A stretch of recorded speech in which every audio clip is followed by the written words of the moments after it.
바랍니다. 아멘. 하나님의 말씀 디모데전서 3장 15절에서 16절 말씀 확인하겠습니다.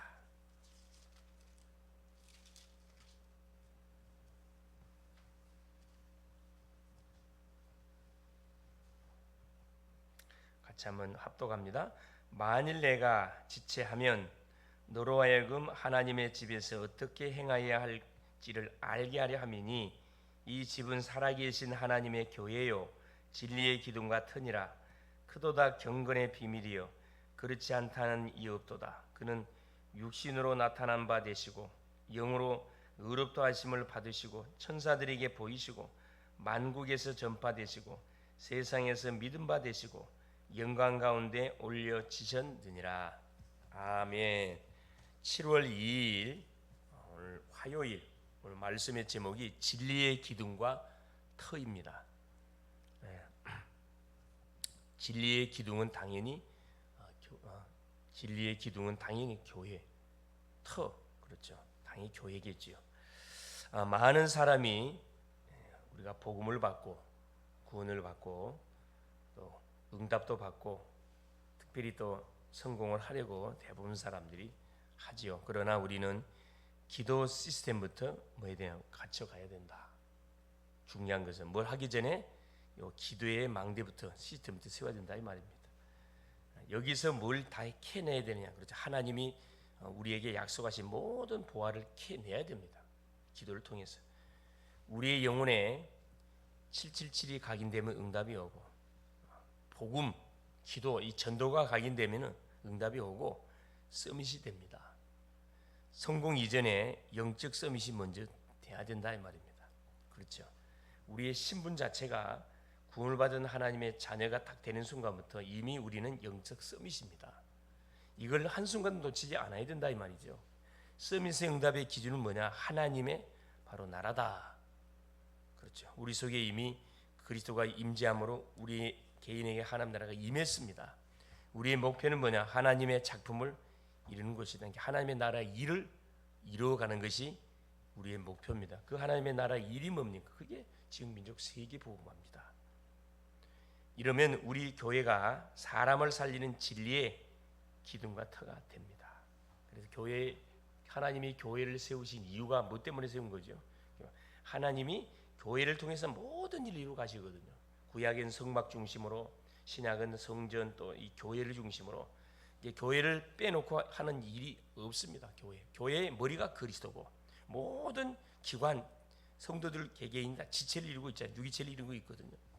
그래서 이번 주 강단의 말씀처럼 하나님은 그렇지 교회를 통해서 말씀을 주시고 특별히 이 강단을 중심으로, 그래서 강단에 선포되는 메시지가 성도에게 전달되고 성도님이 있는 가정으로, 직장으로, 모든 현장으로 전달되어져서 현장을 살리는 것이 하나님이 교회를 통해서 하시는 중요한 사역들입니다. 이걸 놓쳐서는 안 됩니다. 이 원리를 놓쳐서는 안 되지요. 우리는 무너진 자들을 반드시 뭐 해야 되냐? 살려내야 된다. 우리가 볼 때 이미 완전 소망이 보이지 않는 인생들 많습니다. 그렇죠. 중족자도 있고 가출자도 있고 질병으로 영육간에 고통받는 인생들 많습니다. 그렇죠.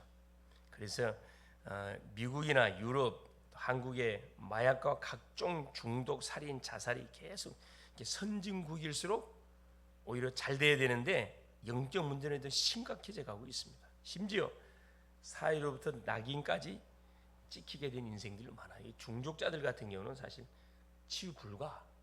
그렇죠. 절대 세상의 방법 가운데 치유 불가합니다.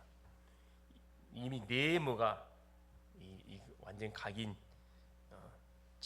뿌리 치질돼 버리기 때문에 뇌를 치료하지 않으면 이건 불가능해요. 결국 뭡니까? 이 하나님의 말씀이 들어가야 된다 이 말이에요. 말씀이 들어가려면 선제조건이 성령의 역사를 해야 돼요. 그래서 기도가 중요하다 이 말입니다. 영적 문제나 정신 문제가 있는 사람들이 그렇죠. 마약과 술과 게임, 쇼핑, 도박에 빠져들고 있고 음란에 빠지면 말할 필요 없는 거고 심지어 사회로부터 낙인까지 찍히게 됩니다.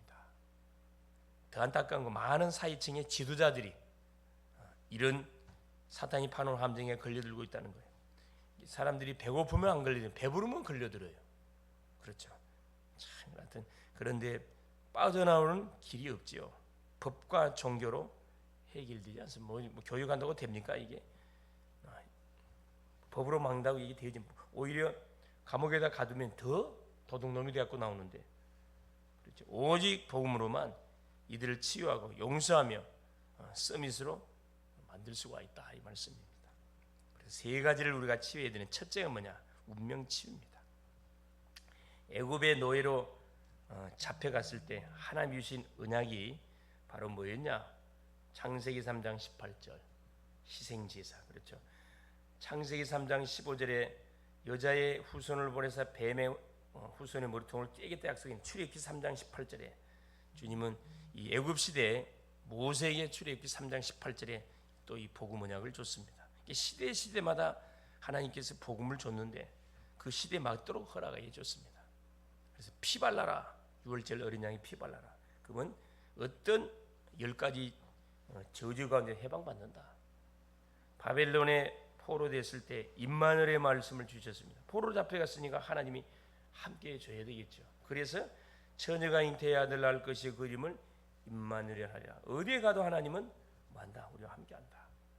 그 임마누엘 잡으면 많은 거죠. 구원을 받는 거고. 로마에 속국됐을 때 바울은 이 복음은 구원을 주시는 하나님의 능력이라고 고백을 했습니다. 그렇죠.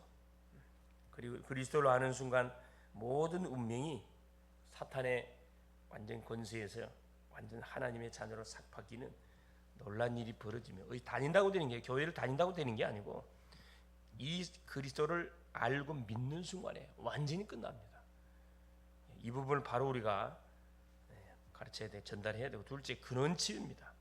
그리스도께서 육신으로 나타난 바 되시고 영으로 의롭다 하심을 받으셨다. 베드로전서 3장 18절에 그리스도께서 단번에 우리를 위하여 죽으심으로 육체로는 죽임을 당하고 영으로는 살림을 당하셨으니 이는 우리를 하나님께로 인도하시기 위해서.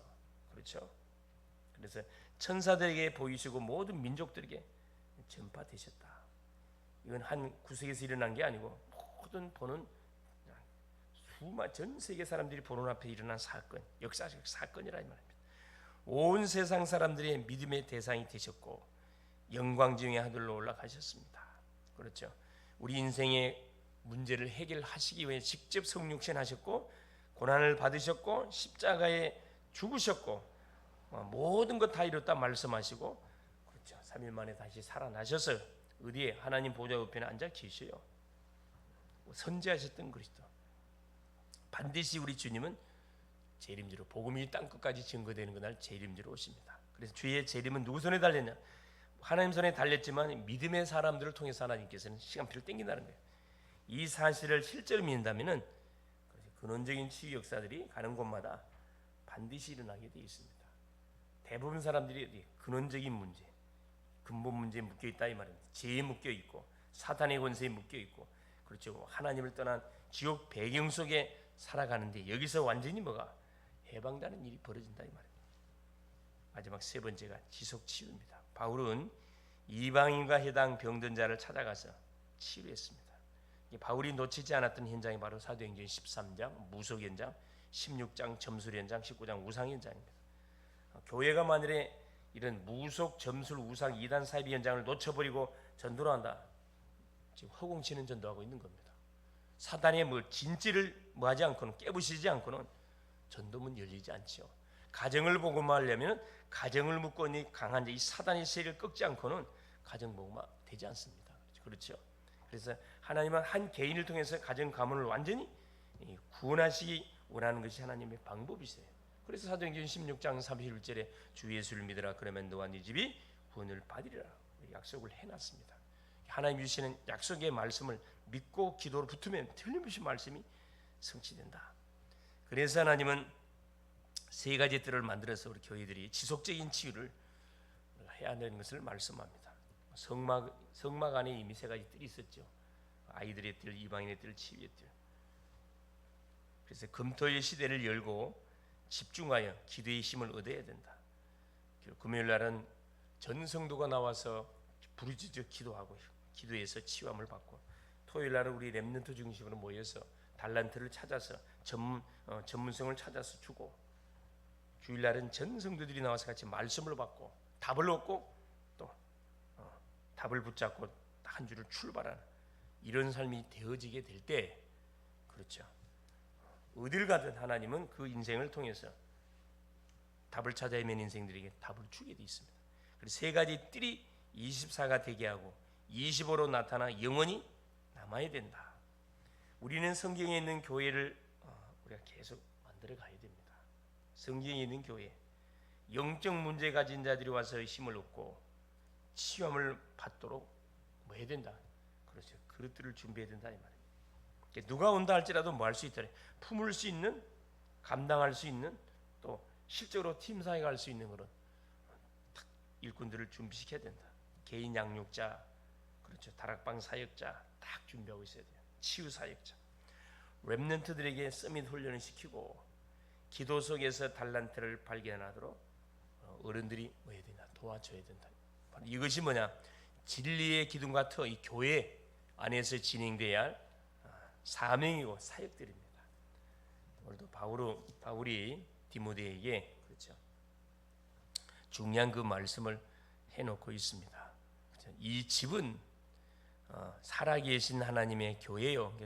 교회를 말하고 있는 겁니다. 기둥과 터니라. 결국 구원받은 개개인이 교회고 이 성도들이 모여서 예배하는 교회당이 교회다. 그래서 이 수많은 건물들이 있지만은 인간의 영혼을 놓고 기도하고 영혼을 살리기 위해서 계속 우리가 예배하는 것이 교회이기 때문에 이 교회의 본질을 놓쳐서는 안 되고 사명을 놓쳐서는 안 되고, 그래서 교회 안에서는 계속 생명운동, 치유운동이 일어나야 정상이고, 교회 밖에서는 계속 생명운동, 계속 이 전도운동이 펼쳐져야, 그렇죠, 내적으로 외적으로 든든하게 교회가 세워져 갑니다. 숫자가 많아지면 힘들어요. 적을 때 얼마나 좋은 찬스인지 몰라요. 그래서 개인을 양육화, 제자와 계속 현장화시키는 작업들을 해가야 됩니다. 그래서 우리 자신들이 복음의 터에 든든히 있어서 어떤 대상자를 붙인다 할지라도 진단하고 답 줄 수 있는 그런 영적 상태를 만들어 가야 됩니다. 오늘도 이 놀라운 사실 붙잡고 가시는 현장에 교회를 세우는 그런 응답의 축복을 누릴 수 있기를 그리스도 이름으로 축원을 드립니다. 살아계신 하나님 아버지 고맙습니다. 오늘도 우리 하나님께서 새 날을 허락하시고 후반기 둘째 날 또 허락하여 주사 새벽 집중기도성으로 인도받게 하신 주님을 찬양합니다. 하나님이 세우신 진리의 기둥과 터, 교회가 바로 진리의 기둥과 터라고 말씀을 주셨습니다. 교회를 통해서 운명에 잡힌 사람들의 운명을 치유하고 근원적인 인간의 근본 문제에 잡힌 인생들에게 완전히 자유함을 주게 하시고, 이것이 지속적인 아버지 하나님 또 치유 역사들을 통해서 하나님 죽은 자 살리고 병든 자 치유하고 절망 중에 있는 심령에 소망을 주고, 살아가는 막 사는 인생들에게 인생이 무엇인지, 하나님 구원받은 주의 백성이 무엇인지, 교회가 뭔지를 바로 가르쳐서 교회 중심의 인생, 예배 중심의 인생, 말씀 중심의 인생의 삶을 펼쳐갈 수 있도록 오늘도 우리가 하나님 이 일에 쓰임을 받는 심부름하는 멋진 주역들이 될 수 있도록 성령으로 역사하여 주시옵소서. 그리스도 되시는 예수님의 이름으로 간절히 기도 올리옵나이다. 아멘. 하늘에 계신 우리 아버지여, 이름이 거룩히 여김을 받으시오. 나라가 임하옵시며 뜻이 하늘에서 이룬 것 같이 땅에서도 이루어지이다. 오늘날 우리에게 일용할 양식을 주옵시고 우리가 우리에게 죄 지은 자를 사하여 준 것 같이 우리의 죄를 사하여 주옵시고 우리를 시험에 들게 하지 마옵시며 다만 악에서 구하옵소서. 대개 나라와 권세와 영광이 아버지께 영원히 있사옵나이다. 아멘.